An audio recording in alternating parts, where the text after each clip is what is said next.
Alô, pessoal. Vamos aqui para o quarto capítulo. Em primeiro lugar, eu queria esclarecer o seguinte: uma ideologia consiste basicamente em propor metas, propor um modelo de Estado, propor uma legislação, propor um modelo de sociedade e indicar os caminhos para chegar lá. Um cientista político não pode fazer isso. O que o cientista político faz é o seguinte: ele pega as pessoas e vê o que elas querem fazer e ele sugere os meios mais racionais para fazer o que elas querem. É exatamente o que eu tenho feito.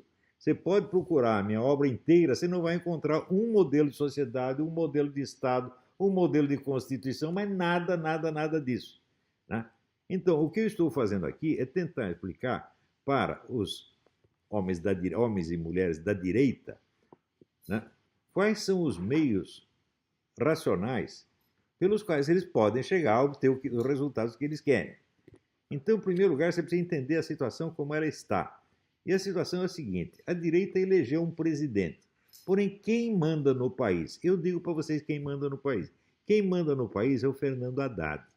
O Fernando Haddad, em 1998, criou um plano para o PT, que ele disse que já estava em execução no PT, cujo resumo é assim: a elevação política do lumpenproletariado. O que é o lumpenproletariado? São bandidos, prostitutas, drogados, loucos, né? Pessoas divergentes, de tudo quanto é tipo, pessoas que não têm um lugar específico na sociedade. E, se você for ver, hoje, o lumpenproletariado domina o panorama nacional. Você vê, por exemplo, que o sujeito esfaquear um candidato a presidente da República não é nada. Mas matar a menina que está metida lá com o narcotráfico, isso é um escândalo, isso é um crime, isso é um horror. Não é isso? O Jean Willis, que é um sujeito totalmente desocupado, nunca fez nada, tá certo? Ele diz que foi perseguido, diz que foi ameaçado de morte. Aliás, ele foi ameaçado de morte pelo mesmo sujeito que ameaçou a mim, um sujeito louco, totalmente louco. Mas no caso dele, isso tem uma importância política e moral extraordinária. Por quê? Porque é o lumpenproletariado. Então, a ideologia de gênero, o que é? Lumpenproletarização.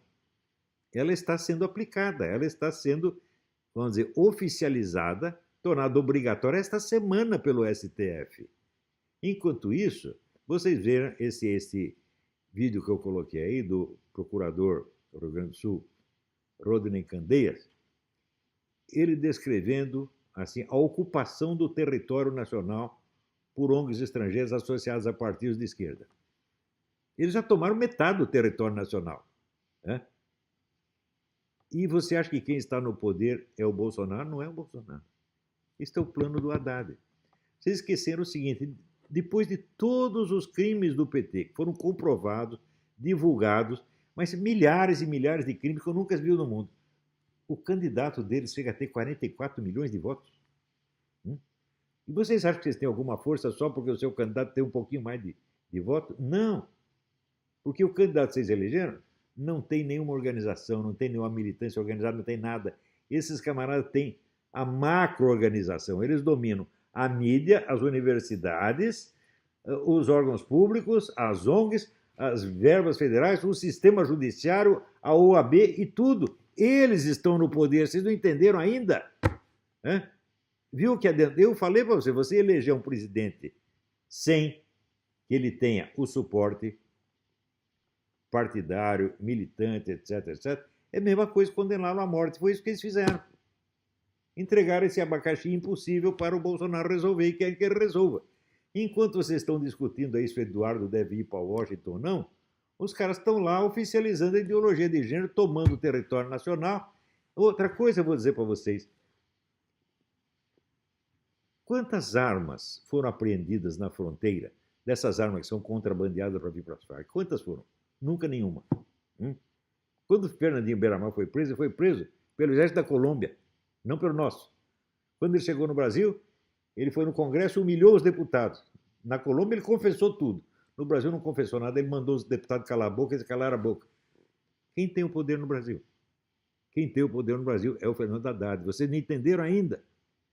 A desqualificação da direita é tal que não dá nem para ter um confronto, não dá nem para ter um debate. Quando chega o debate, o cara da direita se apressa a usar os termos, o vocabulário e os conceitos descritivos que a esquerda lhe impôs. Eu vi um grande militar, nosso comandante militar muito louvado, aparecendo do lado de um membro do Foro São Paulo, dizendo: nós compreendemos que a criminalidade é efeito da pobreza e que nós precisamos resolver os problemas sociais para depois eliminar a criminalidade. O que é isso aí? É o discurso da esquerda. É claro que é um discurso insensato, porque me diz como é que a pobreza compra tantas armas e cria organizações mega bilionárias de tráfico de drogas. No Rio de Janeiro, antes de eu sair do Rio de Janeiro, a coisa já estava assim, não havia mais banditismo avulso. O sujeito que queria fazer um roubo, ele tinha que ir no morro pedir para o chefe do tráfico a arma, autorização, etc, etc. Ou seja, o pessoal do narcotráfico já está controlando até pequenos furtos. E você vai dizer que isso é problema social, né? Quer dizer, os narcotraficantes estão muito sem dinheiro, coitadinhos, então eles estão traficando droga por causa disso. Ora, o homem estava lá repetindo o discurso da esquerda, igualzinho, e servindo a isto, sem perceber o que estava fazendo. Depois eu vi um debate entre esse general Rocha Paiva e esse senador Randolph, que diz que também é professor de história. E o debate era sobre o golpe de 1964. Então, o general sabia muitos fatos. Os fatos que ele citava eram verdadeiros. O Randolph mentiu um pouquinho. Mas o Randolph ganha o debate. Sabe por quê? Porque o general aceitou a premissa básica do Randolph, que é a seguinte: antes do golpe havia uma ordem democrática no Brasil e ela foi rompida pelo golpe. Se você aceitou isso, você confessou: nós rompemos a ordem democrática e implantamos uma ditadura. Ora, o que havia antes? Havia guerrilha organizada e financiada pelo governo cubano. Havia 200 e tantos grupos de guerrilheiros atuando naquela época, com o negócio das ligas camponesas. Financiado e sustentado pelo governo de Cuba e pelo governo nacional. Quando se descobre tudo, graças a um acidente de avião em que o funcionário cubano deixou cair lá um monte de documentos, os documentos foram para a mão do presidente da República. O que o presidente da República fez? Tomou providência? Mandou investigar e prender os caras? Não. Entregou todas as provas para o autor do crime, Fidel Castro. Havia ordem democrática? Não, meu filho, havia uma ditadura comunista já implantada.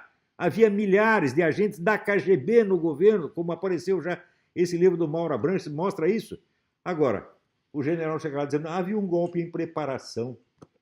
Daí o Randolph pega a dica e diz: mas isso é hipotético, é um futuro hipotético. Nós estamos falando de um golpe que realmente aconteceu. E o general cala a boca, o que ele pode fazer? Ou seja, este general, ele conhece os fatos, mas ele não tem sequer os princípios elementares da arte da argumentação e da prova. E o princípio, se você aceita a premissa que o seu adversário impôs, você vai chegar à conclusão que ele quer. Nem isto o pessoal é capaz. Até hoje, toda hora a gente, quando vê alguém discutindo isso, fala: havia um golpe em preparação e nós impedimos o golpe. Como impedir o golpe? O golpe já estava dado. Né? Quer dizer, mas nem isso entende, ou seja, não tem conhecimento de sociologia política para poder descrever qual era a situação. Aceita a descrição falsa imposta pelo adversário de que havia uma ordem democrática legal. O Brasil estava em total ilegalidade. Né? O governo do seu João Goulart fazia o que queria. Né? O Aristóteles Drummond me contou que naquela época o presidente entrava na sala de imprensa e assim: quem quer apartamentos? Toma, para você, para você, para você. Dando apartamentos para o jornalista. Isso é a ordem democrática? Ele fazia isso em público. Né? Ora, você tinha força armada estrangeira dentro aqui, atuando em coordenação com o presidente da República. Você acha que isso é a ordem democrática? Quer dizer, não havia mais ordem democrática. E não é que estão preparando, já tinham dado o golpe. Né? Quando o Prestes, no Maracanã, disse: nós estamos no poder, ele disse a verdade, eles já tinham tomado o poder, sim. Mas nem isso o general sabe. Por quê? Porque ele lê mídia, né, e usa o vocabulário da mídia. Ele está pautado pela mídia esquerdista. Por quê? Porque não tem estudos especializados sobre o assunto do comunismo. E não pode ter não pode ter estudos especializados se você não tem capacidade filosófica para ler Karl Marx, para ler Lenin, para ler Stalin, para ler os autores da Escola de Frankfurt, para ler o Karl Korsch e outros inumeráveis autores de primeiríssima ordem. Então, se não somos capazes de combater o marxismo intelectualmente, o nosso combate contra o comunismo político é totalmente impotente. Por quê? O domínio intelectual equivale, na guerra política, ao controle do espaço aéreo. Se você está lá discutindo só a política propriamente dita, sem ter, vamos dizer, o domínio intelectual da situação, você está ganhando a guerrinha aqui embaixo, está sendo bombardeado de cima. É uma coisa muitíssimo simples, né? Então, vejam a aula que eu dei sobre o livro do Fernando Haddad.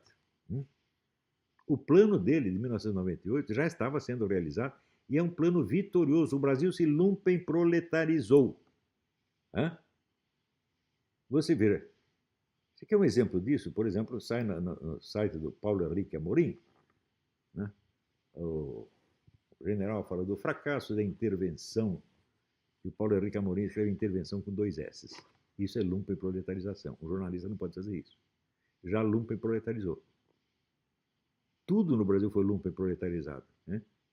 Eu, quando vejo os nossos deputados, eu só vejo, deputados e senadores, só vejo o lumpenproletário. Então, aquele plano deu certo. E o Haddad governa o país, né? O Bolsonaro está tentando fazer uma reforma da Previdência, que se sair, vai sair lá para setembro, outubro, novembro. Vai ser a primeira grande vitória.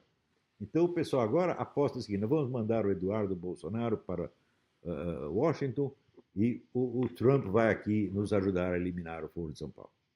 Ou seja, você está provando que você é um serviçal do imperialismo, que você é incapaz de fazer qualquer coisa por conta própria e você tem que pedir instrução lá para o Trump. Então, é este o problema de uma incapacidade monstruosa, de um desleixo e de um ódio ao conhecimento. Nada no Brasil é mais odiado do que a inteligência e a alta cultura. Isso cria uma inveja e um ódio sem fim. Enquanto não parar isso, nós vamos continuar perdendo. Tá bom? Então, até o próximo capítulo.